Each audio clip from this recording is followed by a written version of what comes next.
بسم الله الرحمن الرحیم. محترم لودین صاحب، محترم وطنوالو دوستانو،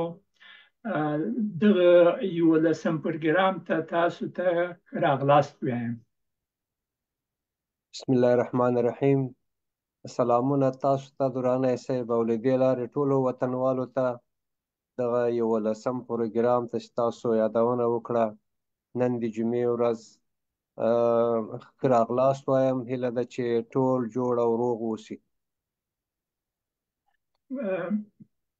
دوستان محترم، به پروگرام 11 در این سلسله ضرورتها و قابلیتها همه‌تان خوش آمدید میگیم. این پروگرام در سلسله مهارت نرم پروگرام 11 است، اما خصوصا درباره افهام و تفهیم این پروگرام 3 است که ما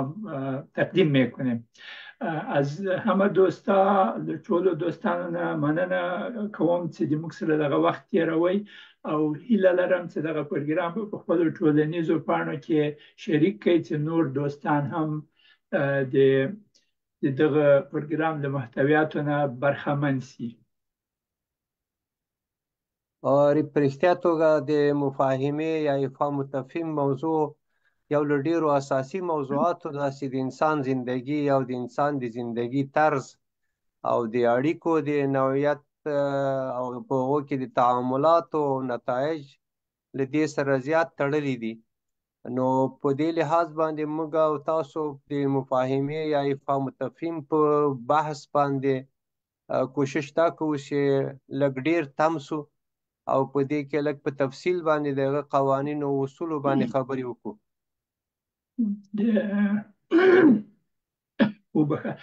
ډیره مننه لودین صاحب، ښه مقدمه ده. پروګرام شروع کوم په فرمول باندې. سمه ده. په دې چې هغه فرمول موږ ته او کتونکو او اوریدونکو ته د خپل ځای چې کوم ځای کې موقعیت لرو او کوم شیان مخې ته پراته دي، چیرته روان یو، هغه موږ ته راښیي. نو فرمول ته به پیل وکړو. یو راهنما ده د موږ لپاره چې موږ تعقیبو. موږ په نورو پروګرامو کې، پخوانیو پروګرامو کې هم په دې موضوع باندې خبرې کړې وې چې د انسان په انفرادي ډول وده او د ټولنې وده د څو مرحلو نه تیریږي. په ابتدا کې هغه د محتاجي دوره ده چې په هغې کې انسان کوچنی وي او یا ښه وده یې نه کړې، د نورو خلکو کومک ته ضرورت لري. موږ په دې عقیده یو چې په افغانستان کې ډېر خلک او افغاني ټولنه اوس د محتاجي په دوره کې ده. د دې لپاره چې د محتاجي له دورې نه د خودکفایي او بساینې مرحلې ته ورسیږي، په لار کې د افرادو لپاره ځینې خنډونه موجود دي چې د هغو خنډونه باید دوی تیر شي. او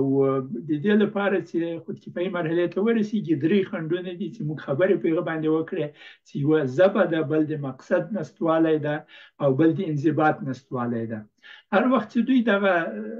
دغه 3 خنډونه تیر شول، په انفرادي ډول دوی د خودکفایي او د استقلال مرحلې ته رسیږي. ټولنه هم دغسې هغه لري. اول خو موږ یوه مشترکه ژبه په افغانستان کې نه لرو چې په هغه ژبه باندې یو د بل سره خبرې وکړو. داسې یوه ژبه چې په هغې کې اصطلاحات واضح وي، په هغې کې خبرې واضح وي، په هغې کې د هدف واضح وي. دغه شیان وجود نه لري په افغانستان کې اوس. بل دا چې افغانستان یو لرلید هم لا تر اوسه چا نه ده تشریح کړی چې افغانستان غواړي داسې یوه ټولنه واوسي په راتلونکي کې.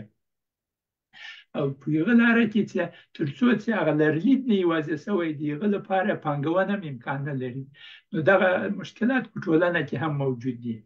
بیا د دې لپاره چې د خودکفایي مرحلې ته ورسیږي، دا هغه ډېره لوړه مرحله نه ده. د هغه نه بله لوړه مرحله وجود لري، هم د افرادو لپاره او هم د ټولنې لپاره، چې هغه د فلاح او د سلام دوره ده. او د دې لپاره چې هغه مرحلې ته ورسیږو، 3 نور خنډونه موجود دي چې یو یې د ایګو مدیریت ده، په هغه باندې موږ خبرې کړې دي. بل د افهام او تفهیم مهارتونه دي، او په اخر بیا د تعاون ده، د تعاون علی البر والاحسان. په هغه لاره کې څه رقم سره خلک د دې نه کار اخیستی شي. نو موږ اوس راغلي یو افهام او تفهیم ته، او په دغه باندې لږ زره فوکس هم ډیر ده، ځکه چې افهام او تفهیم یو مغلقه مرحله ده. ځینې خلک په طبیعي ډول په هغه کې استعداد لري، اما ځینې نور ضرورت لري چې تر یوې اندازې پورې آګاهي پیدا کړي او لږ زره ټریننګ هم وویني. او واقعا افهام او تفهیم لکه چې کېدای شي موږ سره دغه ټول لیدونکي او اورېدونکي او مینوال موافق شي افهام او تفهیم چې په شروع کې موږ او تاسو ویلو چې خپله ژبه هم کلا ده هم بلا، نو په افهام او تفهیم کې د ژبې نه علاوه نور شیان هم مداخله لري. له دې کبله دا لږ په تفصیل باندې په دې باندې خبرې کوو، او دا د مشکلاتو د حل او د ترقی او تعاون په لوري باندې دا مهم قدم ده. خو په دې کې دغه وروسته شیان چې موږ د خنډونو په شکل باندې یادونه کړې دي کې مداخله لري. خپله ژبه، مقصد، انضباط، خپله ایګو او څو نور شیان هم په دې کې شامل دي. داسې نه ده چې هغه خنډونه بس خلاص شو په افهام او تفهیم کې نور شی نشته، بلکې افهام او تفهیم کې هم مخکې د تعاون بعضې اثرات او هم تر شا هغه څه شیان چې موږ کتلي دي کې هم ځینې نور قوانین هم یا قواعد او اصولو ته هم اړتیا لري. نو له دې کبله لکه تاسو چې اشاره وکړه افهام و تفهیم با فوکس و تمرکز کمی بیشتر نیاز داره که ما با او کوشش کنیم که افهام و تفهیم یا این مهارت نرم خود چطور میتونیم به شکل از اشکال به سوی ترمیم و بهبود سوق بدیم. ما ایره برای تحلیل و برای آگاهی ایره جدا کنیم. یعنی کلش مثل یک شبکه است که به دیگه وصل است این چیزا، یا مثل پایه یک زینه است، یکی سر دیگه استوار است. اگر یکیش نباشه معلوم دار مشکلات برای آدم خلق میکنه. دیگه از دوستا میخوایم که نظریات خودم در اینجا قطع ما شریک بسازه و در این وقت ایره در صفحه اجتماعی خود را شریک بسازم و در عین وقت امو تجربه‌ای که از پروگرام‌های سابقه داشته باشه میتونم را ما شریک بسازم و در عین وقت میخوایم که این پروگرام‌ها کلشان ما یک چنل یوتیوب جور کردیم به نام افغانستان پیس چنل. پروگرام در روژه انداخته میشه و کسایی که میخواه پروگرام های سابقه را یا سر ببینه و یا اگر هیچ ندیده باشه میخواه اونا را ببینه میتونن در افغانستان پیس چنل مراجعه کنن. در روژه هست، سابسکرایب هم کنن و در این وقت میتونن هر پروگرامش ببینن. دیگه کمخ بلا رسول و دین سه مگه پتیر پروگرام که ویلی و چه د مفاهمه ابعاد درې اړخونه لري، درې مهم ابعاد دي چې هغه و قانونه لري د مفاهمه، او شپږ ایګویي حالتونه لري، او 15 نیتونه لري. موږ دغه درې واړه شیان چې سره یوځای کو هغه د مفاهمه لپاره لکه صورت لکه په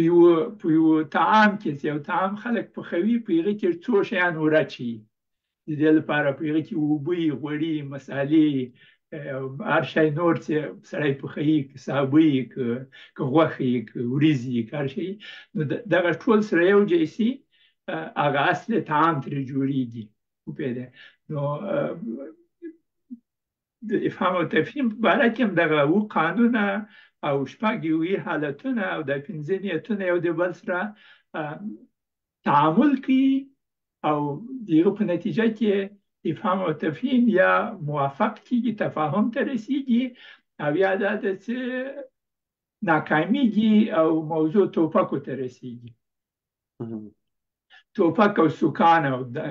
جواب دندان شکن او نه پیغام دغه شیانو ته رسیږي دغه حالتو ته. نو د دې لپاره چې په دې باندې موږ لره ښه پوه شو، مهم ده چې دغه ټول دلته اووه شپږ دیارلس او پنځه دغه اتلس شیان څخه یو د بل سره تعامل کوي چې مثبته نتیجه د فهم او تفهیم نه واخیستی شي او خلک تفاهم ته ورسیږي. او په رښتیا هم دا قوانینو په بنسټ باندې او دا د ګویي حالتونو نه خبرتیا د نیت او د هغه سره سم تعاملات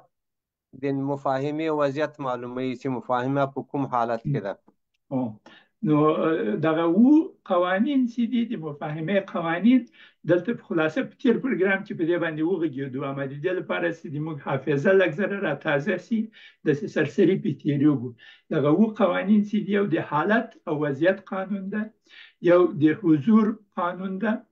یو د فرضیاتو قانون ده، یو د مکان او ظرفیت قانون ده، د عاطفي او احساسي پوهې قانون ده، د تقدیر او ستاینې قانون ده، او د حقیقت قانون ده.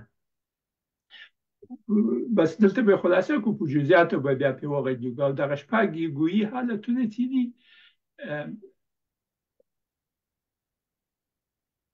دغه شپږ ګویي حالتونه چې موږ ویل، یو د والد ګویي حالت ده چې هغه په دوه کې ده، یا انتقادي او یا سختګیر والد، او یا نرم مهربان والد ده،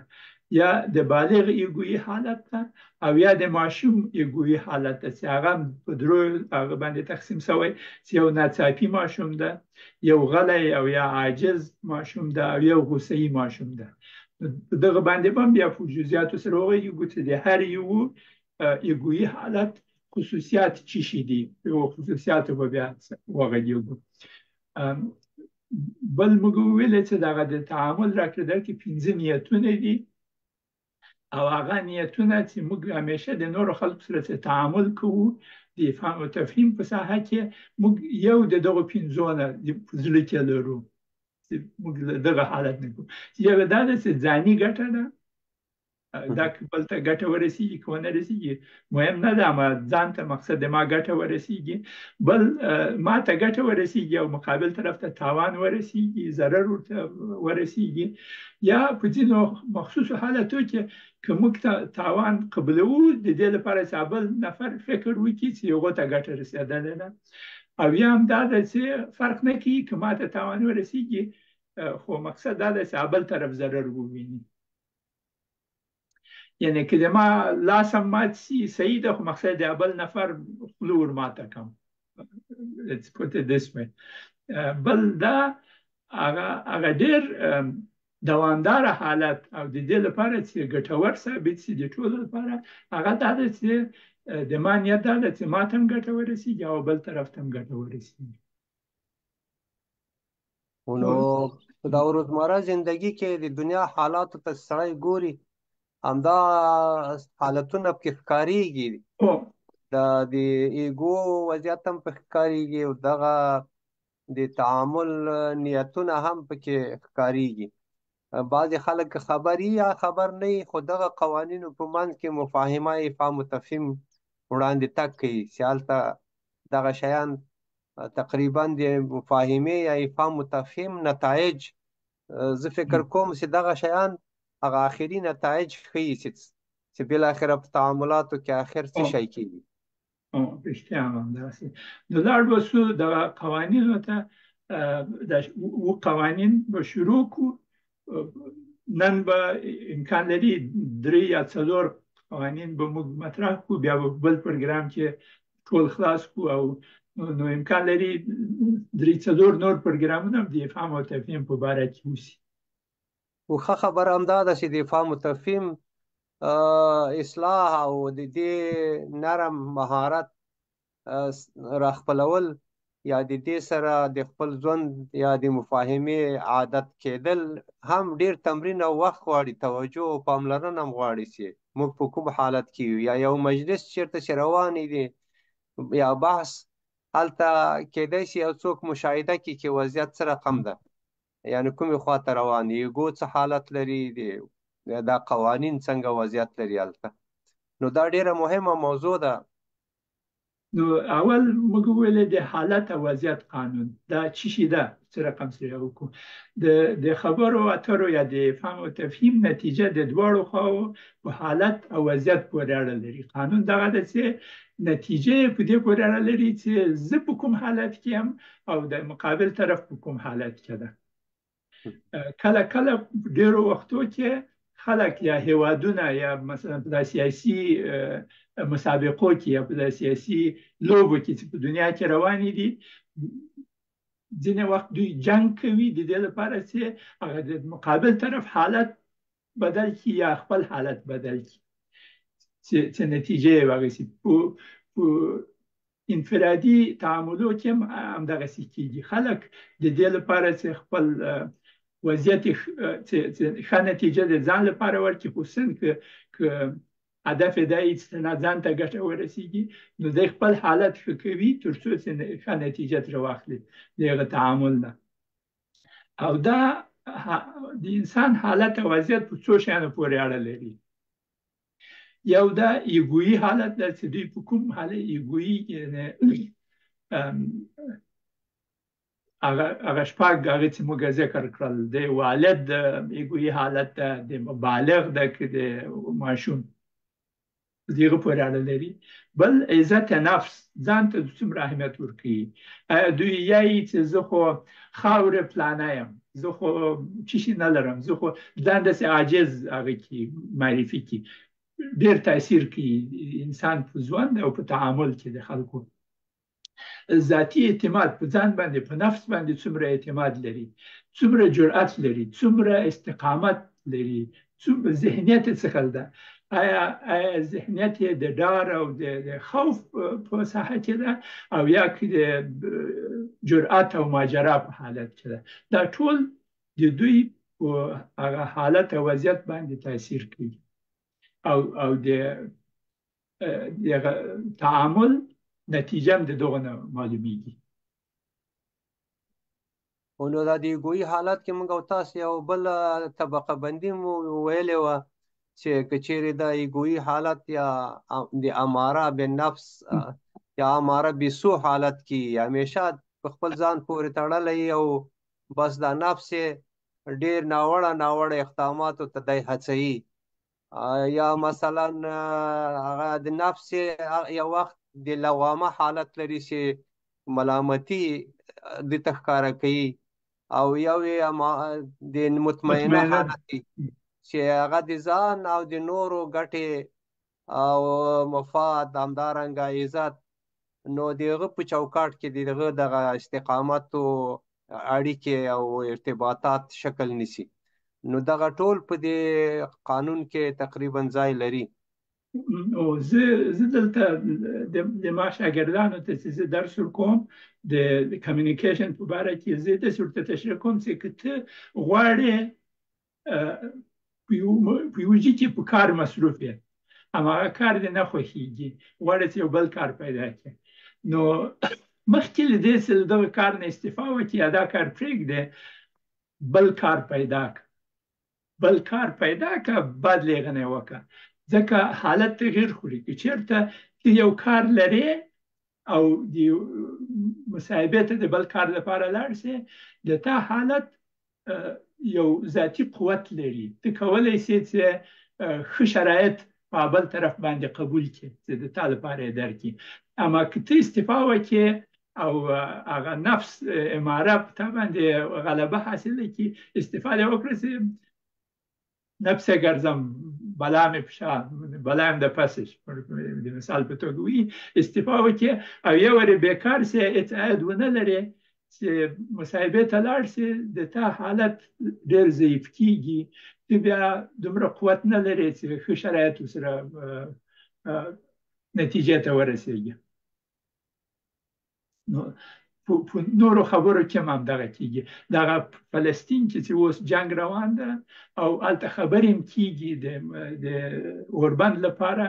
دغه جنګونه اکثره د دغه لپاره کېږي چې د کوم یو هغه وضعیت او حالت قوي سي چې ښه شرایط د اوربند لپاره قبول کړي د خپلې ګټې لپاره معلومدار دواړه خواوې داسې حالت په داسې تعامل کې نه دي چې د دواړو خواوې ګټې وویني. هر یو غواړي چې خپلې ګټې زیاتې شي او نتیجه هم ځکه مشکل ده. ډېر خلک قرباني کېږي په داسې حالت کې. بل قانون، نو دا یو مهم قانون ده چې خلک ترې خبري، خصوصا په افغانستان کې چې ډېر خلک کار پسې ګرځي، کارونه نه یا مثلا نوي کارونه پیدا کی یا نوي فرصتونه پیدا کی. دغه د وضعیت او د حالت قانون ډېر مهم دی چې دوی فکر وکړي او څه رقم سره دوی کولی شي دغه مثلا استقامت او جرأت او اعتماد نفس باندې دا شیان زیات کی چې بیا دوی وکولی شي په مصاحبه کې ښه شرایط په مقابل طرف باندې قبول کړي. نو په دې کې دغه د بعضې شرکتونو قراردادونه چې کوي یا د حکومت سره یا خپل منځ کې چې دا حتی انکشافي پروګرامونو پروژو کې چې خلک یو د بل سره خبرې کوي، قرارداد او یو تړون تړي د مملکتونو منځ کې یا دغه بعضې معاهدې یا قراردادونه، دا ټول تقریبا په دغه شیانو دا شیان پکې رول لري. د ما مقصد له دې نه دا اوس چې د موږ دوستان او وطنوال چې دا پروګرام ګوري، یعنی دا یو ډېر وسیع پروګرام ده، یعنی ډېر مسایل دې کې شامل دي یا دې ته شاملیږي. موږ ساده کړي دي اما استعمال یې په هره ساحه د ژوند کې کیږي. رښتیا لاړ به سو دغومره دغه د حالت وضعیت قانون دغومره معلومات د ما په نظر باندې کفایت کوي. نور دوستان که علاقه لري کولی شي لږ زره په خپله باندې هم ریسرچ وکړي، په دې کې څېړنې وکړي او خپلې نتیجې ته ورسېږي. امکان لري دوی هغه نتیجې ته چې موږ رسېدلي یو دوی ونه رسېږي، هغه د دوی د واقعیت د حلقې په اساس باندې دوی بلې نتیجې ته ورسېږي. هغه هم درست ده. ونه له ځان هم خبرتیا، د بل طرف یا مقابل وضعیت هم خبرتیا او د عمومي حالاتو هم خبرتیا. زه بیا داسې اسانه کچرې وای، یعنی د عمومي حالت په د مفاهمه کې د محیط یا هغه وضعیت چې دوی پکې دي او خپله داخلي ذهني وضعیت اقتصادي یا د اهداف یا کوم مقاصد لري او د مقابل لوري له وضعیت هم چې څوک خبرې، نو بیا کېدای شي چې موافقې ته په اسانه توګه سره ورسېږي. رښتیا. نو دوهم چې موږ وویل هغه د حضور قانون ده. د حضور قانون هغه داسې وایي د دې لپاره چې د افهام او تفهیم په نتیجه کې تفاهم ته خلک ورسیږي او مؤثر ډول مثبت نتیجه ته ورسیږي. نو دواړه خواوې باید د مذاکرو په وخت کې عقلاني حضور ولري. دغه قانون د حضور دا ده چې هغه حضور د دوی باید عقلاني وي. نو غیر له هغه نه تفاهم ته رسېدل ډېر مشکل دي. یو طرف عقلاني حضور ولري او بل طرف یې ونه لري، تفاهم ته رسېدل امکان نه لري. او د افهام او تفهیم اصلي هدف هم دا ده چې تفاهم ته ورسیږي او یا سړی ښه واضح کړي متقابل تفاهم ته ورسیږي. که زه او ته لودین صاحب، که زه او ته یو د بل سره دغسې افهام او تفهیم کوو، زه د تا په حقایقو په شرایطو باندې ښه پوه شم او ته د ما په شرایطو باندې ښه پوه شې، یو بل ته ښه تشریح کړو، دغه متقابل تفاهم ده. او بله خبره دا چې دغه موضوع چې دوه خواوې یا څو خواوې سره خبرې پې کوي، په ذهني لحاظ په همغه موضوع متمرکز شي، چې یو داسې نه وي چې یو په یو فکر کې او د هغه په ذهن کې یو تعداد مسایل چکر وي او بل ته یا حتی په دې کې د غوږ نیول او همدلي هم شامله ده چې واقعا دوی د موضوع په ارتباط باندې د بل طرف یا بلې خوا هغه نظریاتو ته، فکر ته، غوښتنو ته، اړتیاو ته او مقاصدو ته فکر وکړي چې د هغه مقصد چې د خپل مقاصد یې څه شي دي. یعنی په موضوع باندې تمرکز او حضور په فکري لحاظ، په عقلي لحاظ حضور دا ډېر مهم شی ده چې یو څوک خبرې کوي بل سړی په بل ځای کې چکر وایي ذهني. راځي چې تشریح کړو د عقلاني حضور څه شی ده، څه رقم سره کېږي. عقلاني حضور هغه حالت ده چې انسان هم توانمندي ولري او هم اراده ولري چې په خبرو کې ګډون وکړي. دا دوه شرایط دي، توانمندي ولري یعنی ابیلیټي او اراده ولري او وغواړي، هم غواړي چې خبرې وکړي او هم توان لري چې خبرې وکړي. دغه عقلاني حضور ده. د دې لپاره چې معلوم شي چې دغه توان څه وخت پیدا کیږي او اراده څه وخت پیدا کیږي، هغه نو یو انسان هغه وخت توانمندي پیدا کوي چې د امن او مسؤلیت اطمینان ولري چې ماته په دې خبرو کې کوم خطر متوجه نه ده او یا داسې خطر ده چې زه مدیریت کولی شم. دا ماته توانمندي راکړي چې زه خبرې کوم خو ماته خو کوم تاوان نه رسیږي. او اراده هغه وخت پیدا کیږي چې د خبرو نتیجې ته زه علاقه پیدا کړم، او علاقه هغه وخت پیدا کیږي چې ماته یا که چېرته ماته یو خطر متوجه و هغه خطر له منځه لاړ شي او یا ماته ګټه کې راورسیږي. بیا زه نو ماته اراده هم پیدا کیږي چې په هغه کې خبرې وکړم، په ګډون کې وکړم. او په رښتیا توګه دغه مسایل ډیر مهم دي، خصوصا د امن او مسؤلیت مسله چې دغه توانمندي او وړتیا او علاقه دواړه د دې په نتیجه کې رامنځته کیږي. اکثره ځایو کې په دې دواړو طرفو کې د امن او مسؤلیت مسله ډیره تضمین شوې نه وي، یا دې ته پام نه وي، یا دننه قهر او ویره یا د باندې محیط یا د دې غوښتنو نه چې مخکې موږ تاسو اشاره وکړه چې مقاصد دلته یو رقم د وړلو د بایللو لوبه که چیرې وي هلته مسؤلیت او امن ډیر متضرر کیږي. نو له دې کبله هغه صحیح توانمندي او اراده نه رامنځته کیږي. همدارنګه علاقمندي چې د حل په لوري خلک خبرې وکړي، یا خلاصه سړی ووایي چې علاقمندي د خبرو له یو بل سره چې یو نتیجې ته رسیږي، نو هلته بنیاد کې امن او مسؤلیت باید رامنځته شي. حتی بعضې وختونو کې د فزیکي مسؤلیت لپاره هم دوه خواوې په داسې یو محیط کې سره زندگی یا مذاکره وکړي چې هلته د مسؤلیت احساس وکړي او شرایط یې داسې. نو که چېرته مثلا لودین صاحب زه ته یو د بل سره غواړو خبرې وکړو او ابتکار د ما ده، وپوهېدې، زه د ابتکار په لاس کې اخلم، تا دعوت کوم چې راځه په دغه موضوع کې موږ افهام او تفهیم وکړو. زه باید داسې مطرح کړم، وپوهېدې، چې تا ته داسې مطرح کړم چې په دغه کې تا ته کوم خطر نشته. زه داسې حالت منځته راوړم چې ته احساس د مسؤلیت وکړې او احساس د امن وکړې. زه داسې حالت منځته راوړم چې داسې تا ته تشریح کړم چې په دې کې نه تنه د ما ګټه ده، د تا ګټه هم پکې ده. نو مسؤلیت د هغه نفر په اوږه باندې ده چې غواړي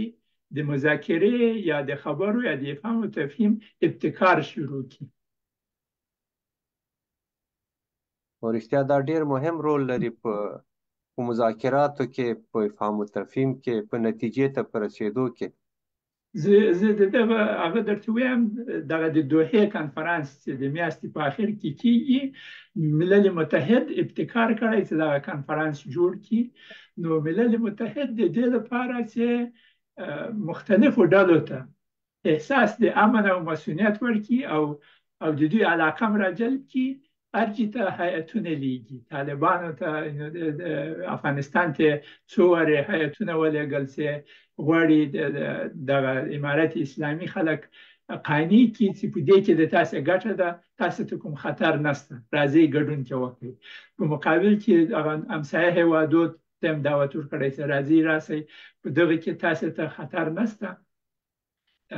اما ګټه شته پکې، راځئ ګډون وکړئ. د دې لپاره چې د هغو خلکو هغه توانمندي او اراده مدیریت کړي، ملل متحد دغسې اقدامات کړي دي چې په مختلفو خلکو سره خبرې وکړي. یعنې دا تنها په انفرادي ساحو کې د استعمال وړ نه ده، دا په بینالمللي ساحه کې هم دغسې قوانین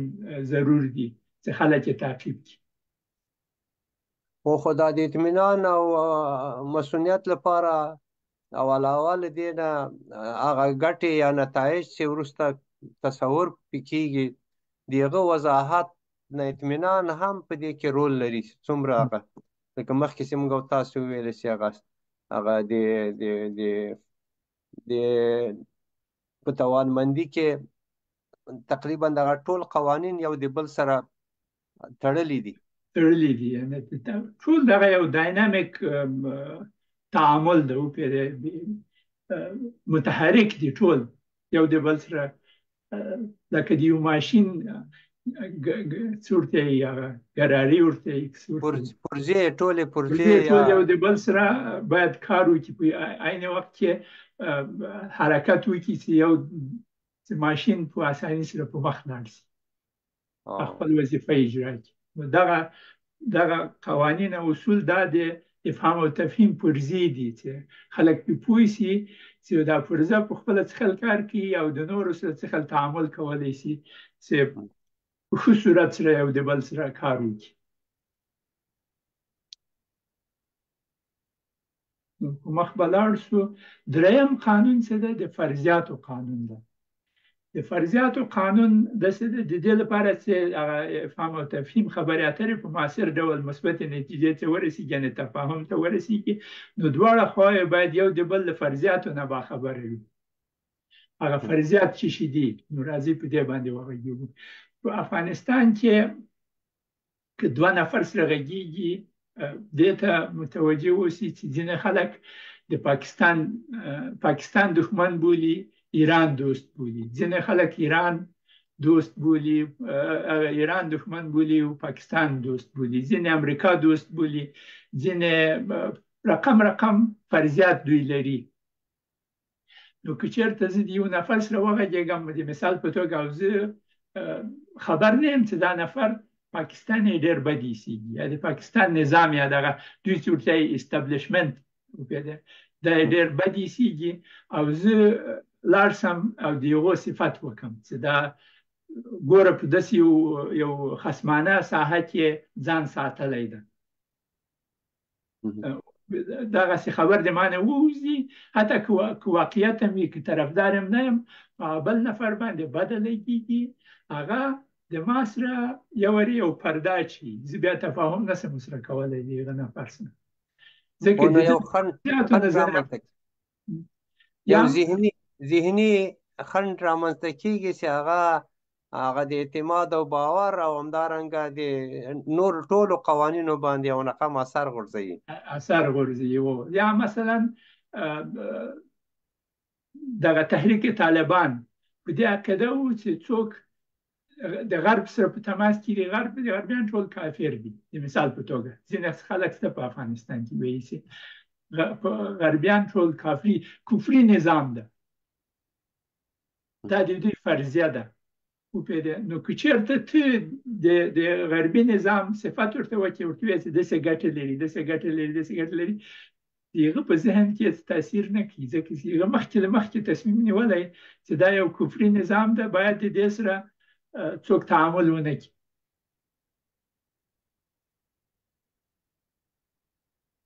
او خو اوس دغه فرضیات چې څومره د واقعیتونو خواته روښانتیا پیدا کوي دا خپله د مفاهمې د قوانینو په نتیجه کې فرضیات تشریح کېږي هغه فرضیات خو ذهني تصورونه دي چې د خپلو چې د عمل کردنو یا یو شمېر هغه فعالیتونه چې مخکې ترسره سوي او د راتلونکي په لوري باندې هم هغه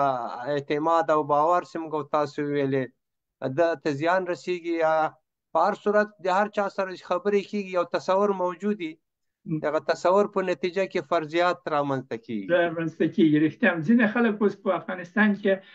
دغه فرضیه لري چې د مثال په توګه یو تک قومي نظام ده په افغانستان کې د 300 کاله دلته د ظلم نظام ده او د نه پوهېږم نسل کشي سوې ده او داسې دغه موضوعات ډېر بحث پې کېږي دا د دوی فرضیات دي که چېرته په دوی باندې سړی پوه نه شي او داسې ورته تشریح کړي چې ګوره افغانستان 15,000 کاله تاریخ لري په دې 15,000 کاله کې خو دا 300 کاله راځه زه درسره قبول کړم چې تک قومي نظام وو وپوهېدې اما راځه دغه 300 کال نه مخکې د 4700 کاله په کوم وخت کې مردم سالاري موجوده وه په دغه ساحه کې، په دغه جغرافیه کې، په کوم وخت کې تقویمي نظام نه و، په کوم نو وخت کې جنگ نه و سوی. ته ماته تشریح کړه، زه غواړم چې د تا په فرضیه باندې زه پوه شم چې ته تنها تاریخ دغه 300 کاله ګورې او که تاریخ ته ګورې چې 15,000 کاله و. د 15,000 کالو کې راځي چې وګورو چې څه خل یو رواج سوی ده په دغه جغرافیه کې. بعد لیغنه هغه نفر د ما په فرضیاتو باندې پوهیږي او زه د دې په فرضیاتو پوهیږم، بیا کېدای شي تفاهم ته ورسېږو. نو ضرور دا ده چې اکثره د فرضیاتو نه ووځي، ځکه فرضیات واقعیتونه نه دي او د واقعیتونو ته د رسېدو په خاطر باندې بیا هم یوه مفاهمه چې د قوانینو سره سمې چې درناوی موجود دي، د نظر دپاره هغه واقعیتونه یا پیښې یا نیتونه واضح سي، مقاصد واضح سي، د خبرو ژبه اصلا کله کله چې انسانان د فرضیاتو په خاصه توګه د منفي فکرونو له تاثیر لاندې فرضیاتو تشکل موندلی، نو هغه ډیر اسانه نه ده چې د هغه له قیده راوځي. اوله خبره دا ده چې هغه فکري یا ذهني وضعیت چې یو څوک پکې زندگی کوي یا شیانو ته ګوري، هغه په واقعیتونو باندې متکی سي، او یا داسې د یو مسؤلیت او د ارتباط فضا کې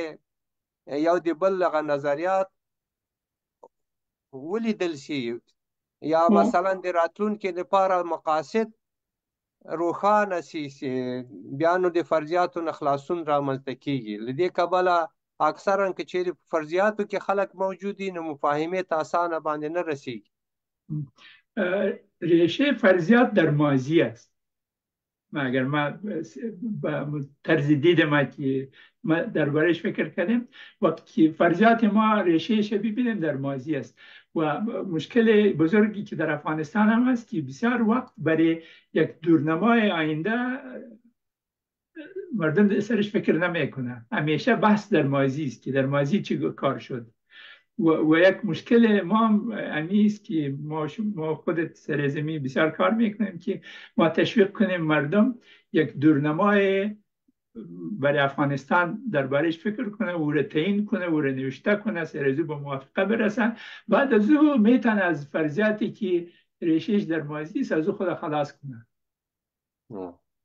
در غیر از او در فرضیات ما را متماکم نگاه میکنه و اجازه نمیده که ما به پیش بریم. نو دا ډیره ضروري خبره ده چې له دغه بندش نه یا دغه خنډ نه چې موږ هلته په عام ډول باندې د مفاهمې خنډ وویلې، خو که چیرې تفصیل ته لاړ شو دغه عام خنډ کې واړه واړه ډیر خنډونه موجود دي چې هر څوک په هغه خنډونو کې نښتي. دا لکه یو پنډکی داسې ده چې شا پورې هم تړلی ده او موږ غواړو مخې ته لاړ شو او پنډکی بند ده، موږ نه پرېږدي چې په مخ لاړ شو. نو ځکه دا مهم ده چې دغه فرضیات چې په افغاني ټولنه کې موجود دي په انفرادي ډول، خصوصا دغه خلک چې چیز فهمان د دوی فرضیات چې دي د ټولنې د وصل لپاره نه دي. د دوی فرضیات چون په ماضي کې دوی باندې له ماضي نه ځان نشي خلاصوی، دا د فصل فرضیات دي ټول. او یو بل خبره هم ده په دغه فرضیاتو کله کله بې ځایه ویرې موجودې دي یا بې ځایه غوښتنې د راتلونکي لپاره. مثلا اوس دا فرضیه دلته موجوده ده چې باید دا فرضیه د باندې ملکونه وړاندې کوي چې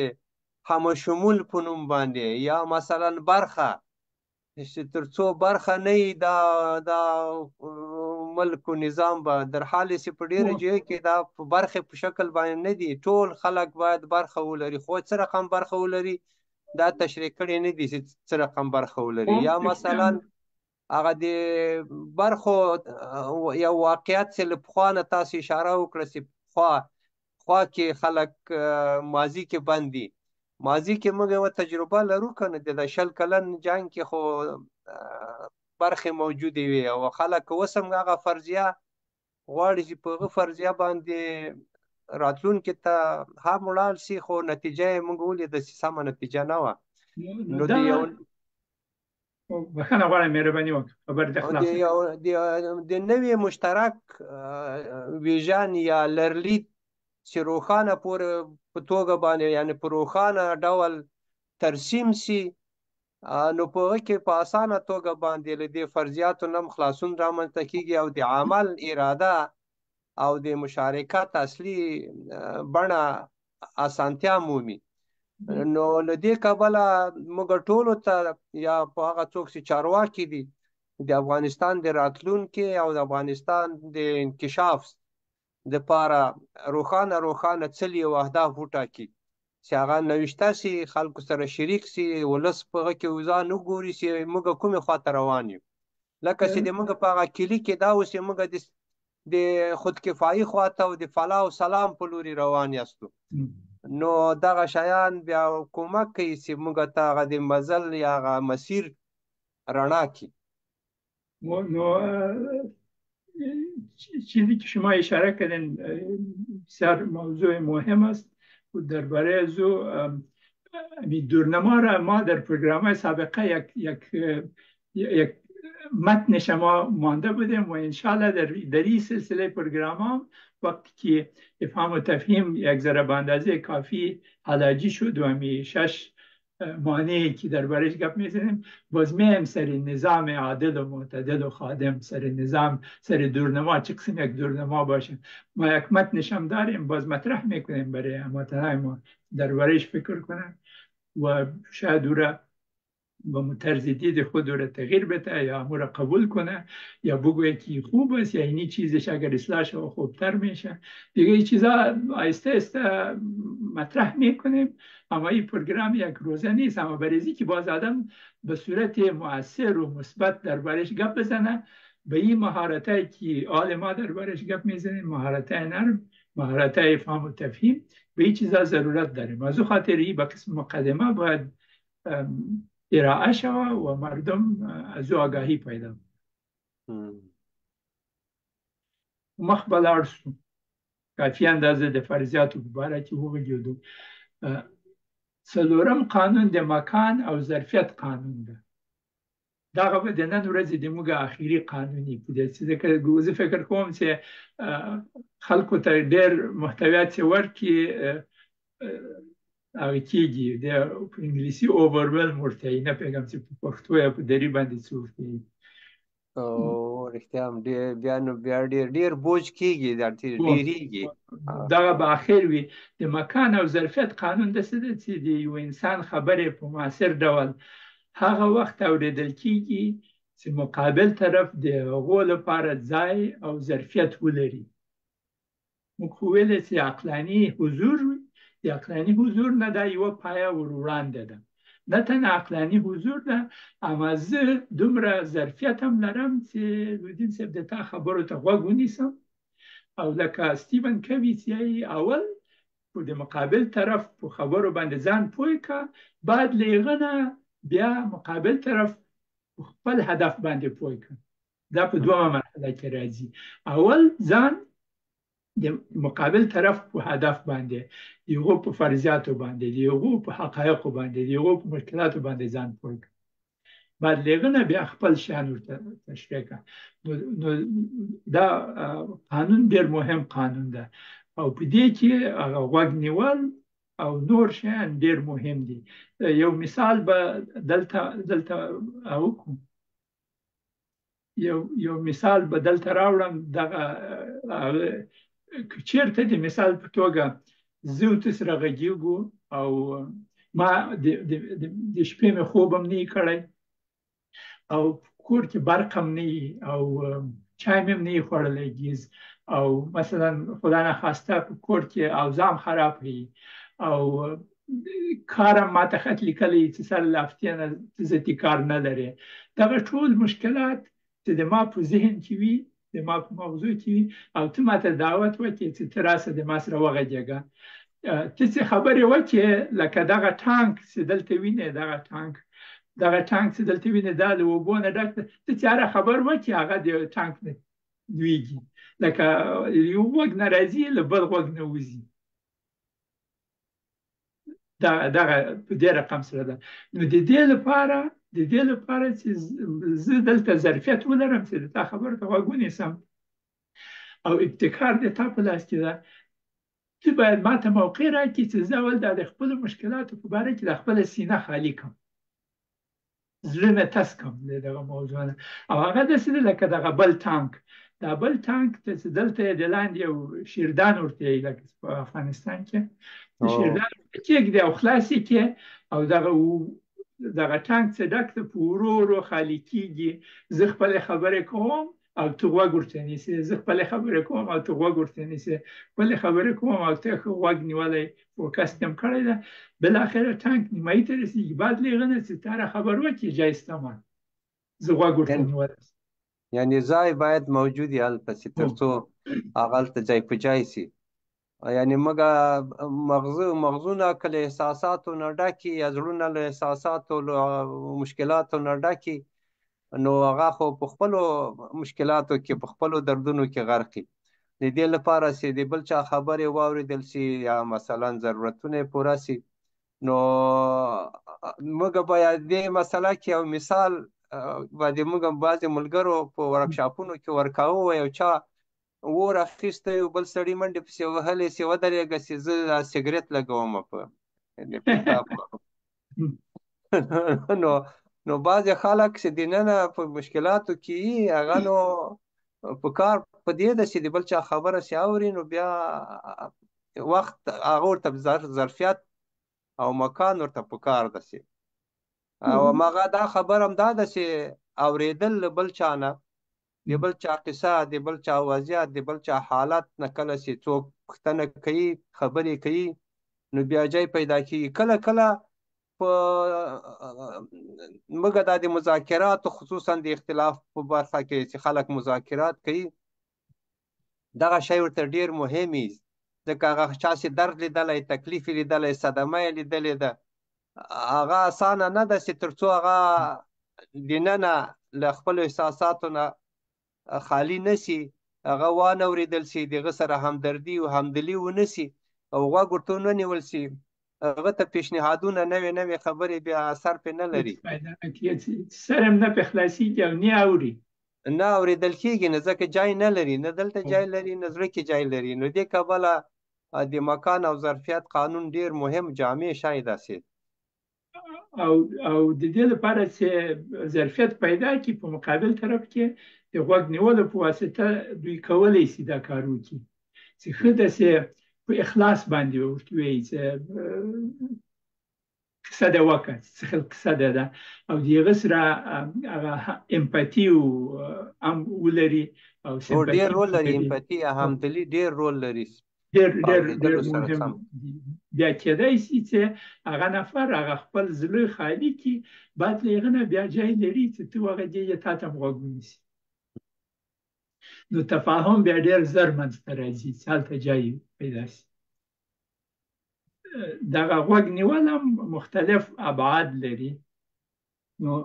د غوږ نیولو 6 درجې، 6 رقمه خلک غوږ نیسي. امکان لري نور شیان هم وي، هم تر هغه ځایه پورې چې د موږ تحقیقات ښیي دغه 6 رقمه غوږ نیول دي. اول خو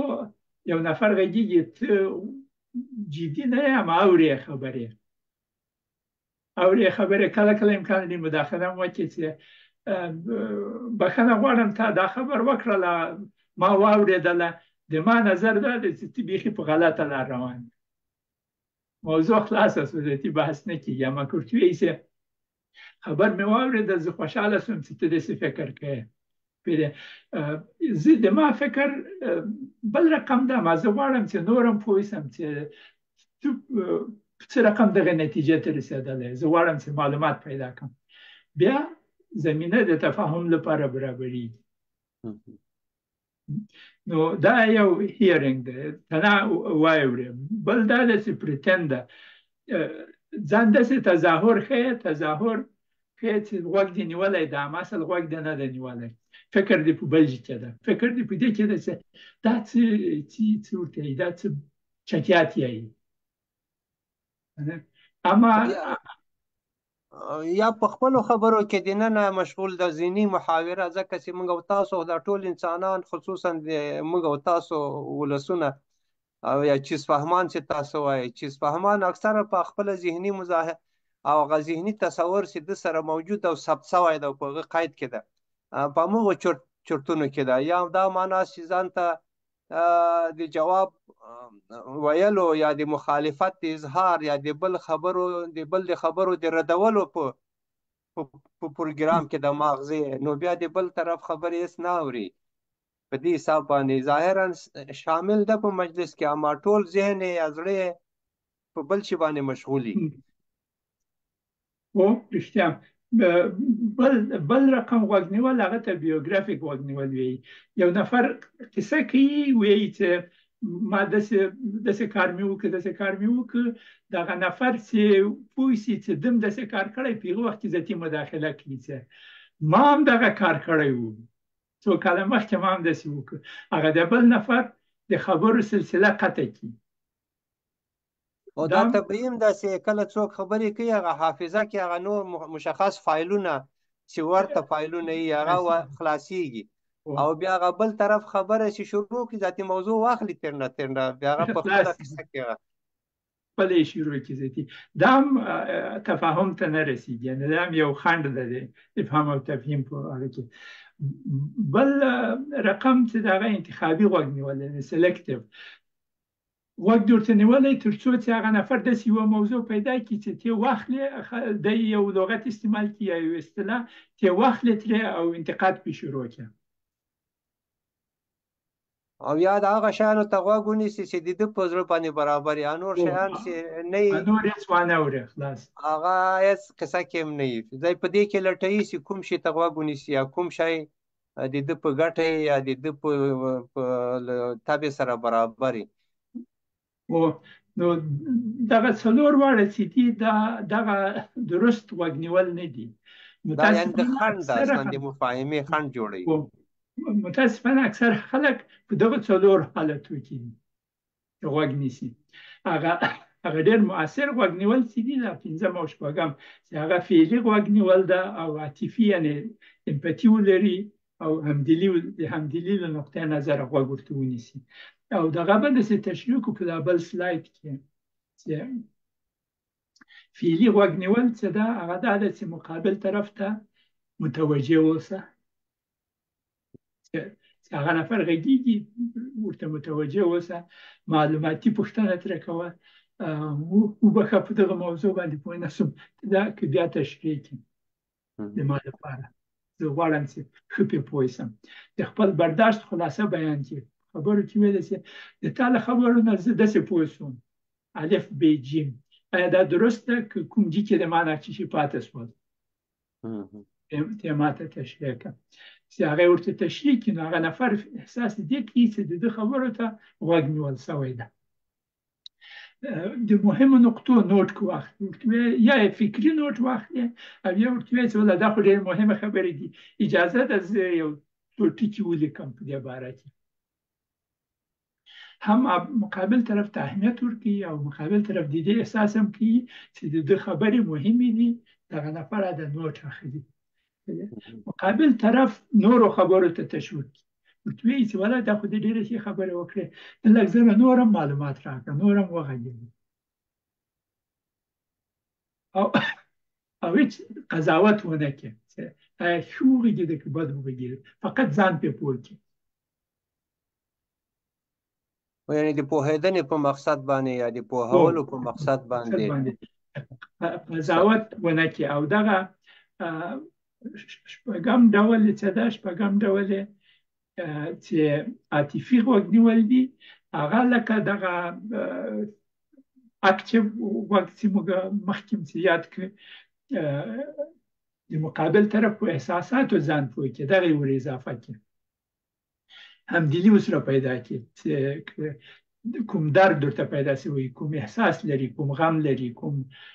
مشکل لري، کوم شکایت لري، په هغه باندې ځان پوه کړي چې که د ما حالت داسې وي زه به څنګه احساس وکړم، زه به څنګه وغږېږم. په هغه حالت کې د افهام او تفهیم لپاره زمینه ډېره زر برابرېږي. او رښتیا هم. نو په دغه حالاتو کې که چیرې سړی په عام لحاظ باندې د مجالسو خبرې او بحثونه وګوري، بیا دغه نقطې پکې پیدا کېدلی شي چې کوم وضعیت کې دي، خواوې څنګه خبرې روانې دي. دا ګرم مجلسونو کې که سړی وګوري، دا تاوده بحثونه وګوري سړی، نو تقریبا همدغه مسایل پکې روښانه لیدل کېږي. نو دوستان خوسته غوږی نیولی نپیږم اما تبصره چا نه دي کړی، نپیږم چې مشکل دغه مغلق موضوع یا که څه رقم و په هر صورت باندې خدای دې وکړي چې پروګرام یې خوښ شوی د دوستانو. لودین صاحب زه یوه موضوع اوس مطرح کوم. دغه ځینې قوانین موږ وویلې او موږ په یو مجلس کې ناست یو او یو نفر د خپلو فرضیاتو په اساس باندې یوه خبر وکړي چې به نظر من بی‌طرفی بی‌شرفی است. نظرمو نه یایي، فقط وایي چې دا یو حقیقت ده، تشریح کړي. او ته غواړې چې د دغو قوانینو نه استفاده وکړې، نه تنها خبرې رد نه کړې، اما داسې کوشش وکړې چې دغه نفر حتی تر یوې اندازې تر تاثیر لاندې راسي او دغه خپل خبر چې ده وکړه هغه ته په خپله دته یوه علامه د استفهام پیدا شي چې دا به حقیقت وي که نه وي. په څه رقم سره به د دغو قوانینو په اساس باندې موږ برخورد وسره کوو. دغه موضوع دوستانو ته زه مطرح کوم. خدای دې وکړي چې دوی په دې باندې بحث وکړي، د ځان سره خبرې پرې وکړي، د ځان سره فکر پرې وکړي او د دغو قوانینو د استعمال په اساس باندې داسې یو حل پیدا کړي چې هغه متل دی نه سیخ بسوځه و نه کباب. دغسې یوه لار پیدا کړي. د دې په رڼا کې بالاخره دغه عامه فرضیه چې د واقعیت په شکل هغه به د هغه واقعیت ته نو اصلا نو د دې دپاره چې هغه دغه حالت نه لږ له بکس نه راوځي، نو څنګه وکولی شي چې دغه حالات دغه لږ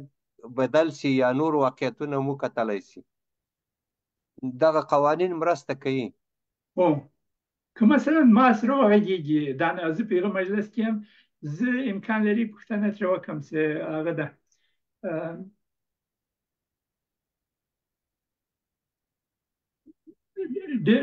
ډېره مهمه خبر دې وکړله،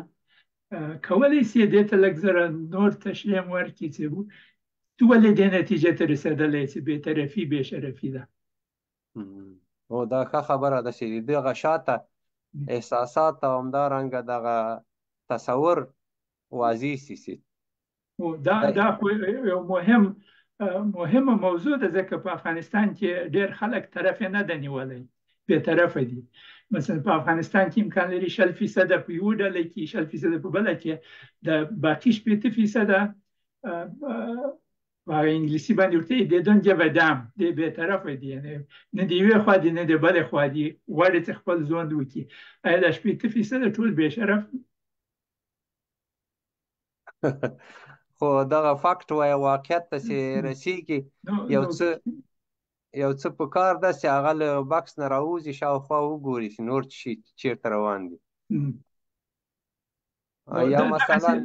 یا مثلا پوښتنه تر اوسه چې ستاسو خو مهمه خبرې ته اشاره درلوده، خو دغه د شرافت تړل په دې موضوع پورې په کومو دلایلو باندې دي؟ یعنې دغه نور خلک شریف نسته، نور ډېر ښه خلک خدمتګزاره خلک دي چې ولس ته ډېرې ګټې رسېږي نسبت هغه نه. یو دهقان چې په خپله کرونده کې په کرکیله مشغول ده، یا یو دکاندار سودا راوړي په خولو باندې او د کلي کې خدمت کوي، یو معلم چې درس ورکوي خلکو ته، یا یو نجار ګلکار، یا یو سړی چې د ولس په خدمت کې ده، نو دا څنګه دا کارونه څومره مهم دي؟ خو په هر صورت دغسې قطبي موقفونه نتیجه د دغه لویو اوږدو مخالفتونو، شخړو، جګړو هم کېدای شي چې دا تاریخچه یا حافظه هلته څنګه جوړه شوې. یعنې موږ او تاسو په مفاهمه کې وبښئ، د دینن هغه د واقعیت حلقه چې هغه اوله موضوع د موږ او تاسو وه، دا څنګه خپل رول لوبوي، هغه له څه شي نه ډکه ده که نه؟ دغه هم خپل بنیادي کردار ادا کوي. زه به د خلکو د حافظې لپاره شریکه کړم. دغه بنیادي شی دغه ده، ځکه چې موږ دغه موقفونه چې خلک نیسي، خبرې چې کوي، د همدغه نه راوځي. دغه یو ډېر مهم فرمول ده چې ډېر تاثیر کوي د انسان په لرلید باندې، هغه دورنما ورته جهان بینی دغه حلقو نه را پیدا کیږي. نو رښتیا هم چې دا یو مهم هغه ده. بله موضوع چې خلک دغسې خبرې کوي چې مثلا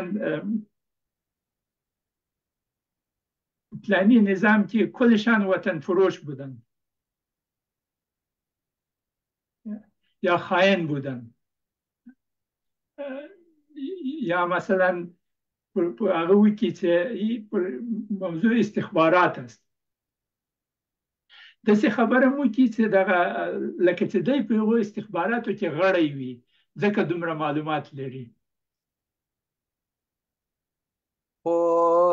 درانه صاحب داسې د بعضې خلک چې کله د یو خاصو فکرونو په چوکاټ کې راګیر کېږي، هغه بیا هغه فیصلې او تعمیم پیدا کوي. هغه څوک چې دوی سره نه دي یا د ده په شان فکر نه کوي، ټول بل رقم ورته ښکارېږي. دغه یو عمومي ټاپه لګول دغه ستونزه رامنځته کوي. دغه ټاپه لګول درسته، یعنې دغسې یو حالت موجود ده، اما د دغو قوانینو په اصولو باندې که سړی تعامل سره وکړي، وپوهېدی په څه رقم سره تعامل کولی شي چې حالت د تقابل او د جنګ د مبارزې نه شي، اما تر یوې اندازې پورې د تفاهم په لاره باندې لاړ شي او هغه نفر دې ته قانع شي چې لکه دغه انتقادي والد له حالت نه د یو عاقل او بالغ حالت ته راولي. خو یعنې د موږ او تاسو دا بحث د خنډونو بحث و که نه، چې د تعاون په لوري باندې، ځکه چې په مفاهمه کې هم که چیرې څومره تعاون موجود دی، یو مقصد په لوري باندې، چې هغه مقصد موږ او تاسو مخکې ویلی، دلته مقاصد مطرح دي، او زه به د درناوي او اکرام او د هغه لغات او اصطلاحات چې هلته خلک په کاروي، هلته هغه لغات یا هغه اکت یا باډي لنګویج د جسم ژبه داسې چې هلته مسؤلیت او هیلې د راتلونکي دپاره یو نوه مسؤلیت او مشترکې هیلې وهڅوي، له تهدید نه یا له ویرو نه خوندیتوب وي، انساني کرامت هلته موجود وي، د یو چا د ګټو خیال پکې منظور وي، داسې نه وي چې صرف د خپل ځان یا خودخواهی یا په چا باندې د تسلط یا آمرانه نه وي، دوستانه او ملګرتیا په چوکاټ کې. دا ټول یو نوه فضای ذهني او د باندې فضا رامنځته کوي تر څو تفاهم ته خلک ورسیږي. اکثرا دا د احساساتو خبره هلته هغه ده چې خلک په غم او غوسه او په تکلیف کې، او موږ له هغه نه بېخبره اوسو، هر څوک خپل فرمایش ورکوي، دا مشکلات راولي، هغه تفاهم مخه نیسي. نو د تفاهم یا افهام و تفهیم موضوع یو ډېره جامع مهمه موضوع ده، او زه فکر کوم چې دغه نرم مهارت که چیرې موږ په خپل عملي ژوند کې په خبرو کې بحثونو کې رامنځته کړو، انشاءالله چې نه تنها ښه نتایج به رامنځته شي، بلکې هر مجلس به د موږ له خوشحالي نه، له امید نه، له هیلو نه ډک شي. رښتیا نو دوستانو، پروګرام خوښ شوی، یو لایک یو څه شي وکړئ، یو تبصره وکړئ، نو دا دې وکړي چې وخت هم ښه تېر شوی، دغه پروګرام په خپلو ټولنیزو پاڼو کې شریک کړئ چې نور دوستان هم خبر شي. اصلا د بحث موضوع ده، کولی شئ په خپلو بانډارو کې، په خپلو حجرو کې چې غږیږئ په دغه موضوع باندې بحث وکړئ او نور دوستان هم شریک کړئ په بحث کې. زه خو لا دا پیشنهاد کوم هغه څوک چې په دا ګرمو بحثونو کې سره شریکېږي، یو یا دوه کسان که دغه موضوعات یې لیدلي یا یې اورېدلي د پرکټیکل تمرین په خاطر باندې هلته غلی یو خواته کینی دغه بعضې موضوعات هلته لکه یو شاخص یا انډیکیټر غوندې ووایي دغه مجلس کې څه رقم حالات روان دي، کوم خنډونه روان دي، کوم سم شیان روان دي، کوم د مفاهمې خواته ځي، کوم خنډونه دي، دا به کوم قوانین تر پښو لاندې شوي دي، کوم قوانین رعایت کیږي، کوم قوانین له پښو لاندې کیږي او اثر یا اغیزې څنګه دي په مجلس باندې. دا به انشاءالله چې ډیره ګټه وکړي. خصوصا په کلب هاوس ته چې خلک ځي یا په ایکس سپیس ته ځي، هلته غوږ نیسي، یا دغه نور په یوټیوب کې بحثونه چې کیږي، تلویزیوني پروګرامو کې چې بحثونه کیږي، دا مختلف ډلې چې تلویزیوني پروګرامونه لري، ورته وګورئ، دغه قوانین هم په زړه کې ونیسئ، په فکر کې ونیسئ، وایئ چې او دغه خبرې چې وسوې دغه قانون مراعات نه شوې، ځکه داسې یوه نتیجه ته ورسېد. او پرون یو کلیپ ما ولید چې هلته په پارلمان کې جګړه ده، او جګړه هم په داسې جګړه ده چې